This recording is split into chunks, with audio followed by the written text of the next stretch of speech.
भाई दुनिया में आपने कितने रोज़ जी लेना है, बिल आखिर आपने अल्लाह के हुजूर हाजिर होना है, आपने जवाबदेह होना है। तो वो तोहमत और वो बहतान जो तुमने इस दुनिया पे किसी मुसलमान पे लगाया था, दुनिया में भी साबित नहीं कर सके, तो रोज़े क़यामत छुटकारा नहीं मिलेगा जब तक तुम उसका प्रूफ नहीं दोगे, उसको साबित नहीं करोगे। अब आप क्या करोगे उस दिन?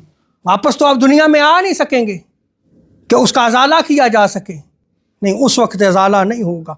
सुनिए हदीस मुबारक आका अलैहिस्सलाम ने फरमाया कि जिसने किसी मुसलमान बंदे के मुतल्लिक वो बात कही जो उसमें नहीं, यानी बहतान बांधा, तोहमत लगाई उसने, तो अल्लाह ताला उससे अहले जहन्नम के खून और पीप के कुएं में रखेगा, और जब तक वो अपने कहे अल्फाज से खारिज ना हो जाए, यानी जब तक वो उसको साबित ना कर दे, वो जहन्नम के उसी अजाब में मुब्तला रहेगा।